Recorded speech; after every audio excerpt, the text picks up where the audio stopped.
दोस्तों, हालिया अपडेट के मुताबिक भारत की धरती ने एक जबरदस्त खजाना उगला है, तेल का खजाना। ये सुनकर पूरा अरब देश हिल गया है। ये न सिर्फ हमारे देश के लिए बल्कि ग्लोबल मार्केट के लिए भी बड़ा गेम चेंजर साबित हो सकता है। इस खजाने के चलते भारत की एनर्जी पॉलिसी में क्या बदलाव आएंगे और इसका असर बाकी देशों पर कैसे पड़ेगा, चलिए इस मामले पर एक नजर डालते हैं। दोस्तों, जो भारत कल तक तेल के लिए दूसरों पर डिपेंड था, आज उसी भारत की मिट्टी से दो तेल के कुएं फूट रहे हैं। यह सिर्फ तेल नहीं है, यह है हमारी आत्मनिर्भरता की नई पहचान। अब वह दिन दूर नहीं जब दुनिया भारत को तेल के नए शहंशाह के रूप में देखेगी। हाल के समय में भारत का ऑयल प्रोडक्शन काफी बढ़ा है। अगर हम बात करें आंकड़ों की, तो एक अनुमान के अनुसार भारत के नए तेल कुएं खोजने से देश का उत्पादन लगभग 15 से 20% तक बढ़ सकता है। इससे हमें सालाना करीब 3 से 4 million barrel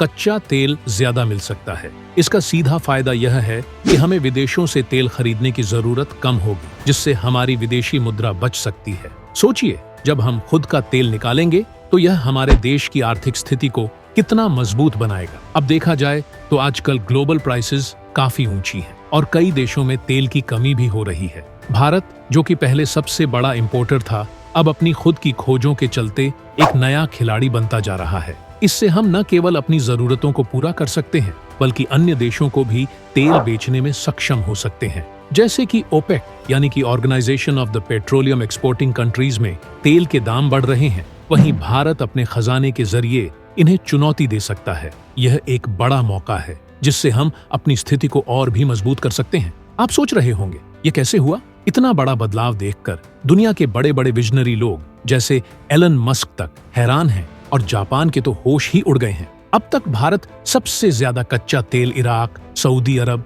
UAE, America, Nigeria, रूस और कई अन्य देशों से मंगाता था। रूस यूक्रेन युद्ध के बाद रूस से सस्ते दामों में तेल मिल रहा था, लेकिन अब रूस ने दाम 3 गुना बढ़ा दिए हैं। अरे, ये तो झटका था। लेकिन जैसे कहते हैं, कुदरत कब किसका साथ दे कहा नहीं जा सकता।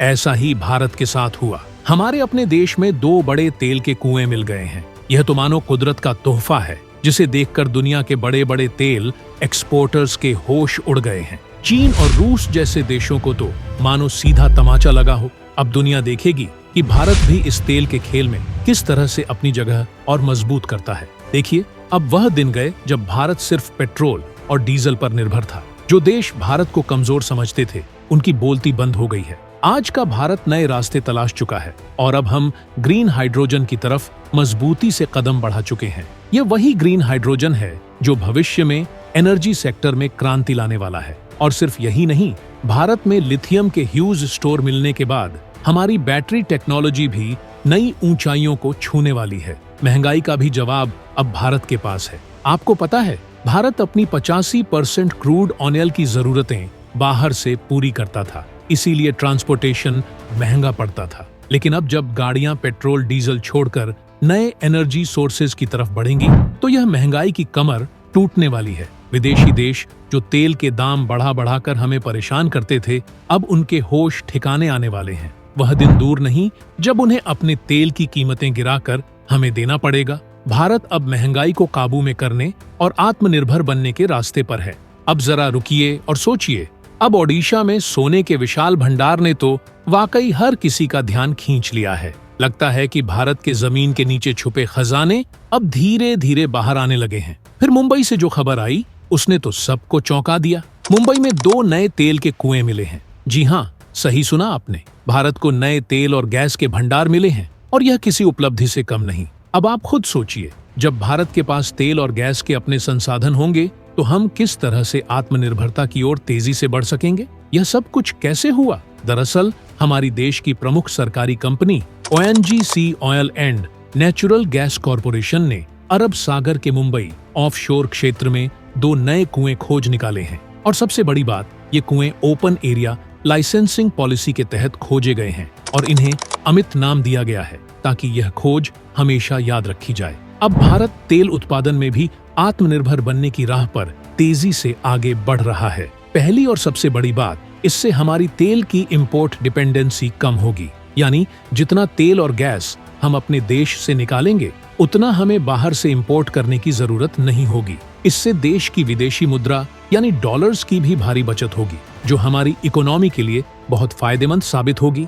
अब जरा सोचिए, ओएनजीसी भारत की सबसे बड़ी तेल और नेचुरल गैस प्रोड्यूसर है और यह कंपनी इंडियन इकोनॉमी का एक मजबूत स्तंभ है। इसका हेडक्वार्टर दिल्ली में है और यह हमारे पेट्रोलियम और प्राकृतिक गैस मंत्रालय के अंतर्गत आती है। जो तेल और गैस आप रोज इस्तेमाल करते हैं, उसका लगभग 70% कच्चा तेल और 60% नेचुरल गैस ओएनजीसी ही देश में पैदा करती है। इस तरह की खोज न सिर्फ ऊर्जा की सप्लाई पक्की करती है, बल्कि आने वाले समय में हमारे देश को आत्मनिर्भर बनाने में भी महत्वपूर्ण भूमिका निभाती है। और दोस्तों, क्या आपको पता है कि तेल और गैस ढूंढना कितना मुश्किल काम है? यह काम किसी रोमांचक सफर से कम नहीं। बड़ी बड़ी कंपनियां जहां हार मान जाती हैं, वहीं ओएनजीसी ने पूरी दुनिया को चौंका दिया। चलिए आपको बताते हैं कि तेल और गैस का पता कैसे लगाया जाता है। सबसे पहले साइंटिस्ट यह तय करते हैं कि किस जगह पर तेल और गैस के भंडार हो सकते हैं। गलती से गलत जगह खुदाई करना भारी नुकसान पहुंचा सकता है। रिसर्च के दौरान जमीन में करीब 200 फीट तक बोरिंग की जाती है और वहां पर 2.5 किलो का डायनामाइट फोड़कर एक विस्फोट किया जाता है। इस विस्फोट से पैदा होने वाली वेव्स को खास उपकरणों की मदद से रिकॉर्ड किया जाता है। फिर जियोलॉजिस्ट सुपर कंप्यूटर की मदद से इन डाटा को एनालाइज करते हैं और तय करते हैं कि उस जगह पर तेल और गैस के भंडार मौजूद हैं या नहीं। जब इस प्रोसेस से तेल और गैस की मौजूदगी की पुष्टि होती है, तब जाकर कुएं खोदने का काम शुरू होता है। अब आप सोच रहे होंगे कि समुद्र में यह कैसे किया जाता है। समुद्र में तेल खोजने का तरीका थोड़ा अलग होता है। जहाज से पानी के अंदर सीस्मिक वेव्स भेजी जाती हैं, जो पानी के नीचे की चट्टानों और तेल के भंडारों से टकराकर वापस लौटती हैं। यह वेव्स जहाज में लगे डिवाइसेस से रिकॉर्ड होती हैं और इनकी जानकारी भी सुपर कंप्यूटर के जरिए प्रोसेस की जाती है। इसी डाटा से यह तय होता है कि किस जगह पर तेल के भंडार हैं। आपको एक और बात बता दें दोस्तों, धीरे धीरे पेट्रोल और डीजल की मात्रा घट रही है, इसलिए जितनी जरूरत हो उतना ही उपयोग करें, क्योंकि अगर सब सही रहा तो 2024 से 2025 का साल ओएनजीसी के लिए काफी जरूरी साबित हो सकता है। कंपनी ने गैस प्रोडक्शन में गिरावट को रोकने में कामयाबी पाई है और भविष्य में और भी बेहतर रिजल्ट्स दिखने की उम्मीद है। सरकार भी कच्चे तेल पर निर्भरता घटाने की कोशिशों में लगी है। वर्तमान में मौजूद पारंपरिक विस्फोटक डेंटेक्स या स्टॉर्पेक्स, जिन्हें पारंपरिक हथियारों, हवाई बमों और कई अन्य गोला बारूद में इस्तेमाल किया जाता है,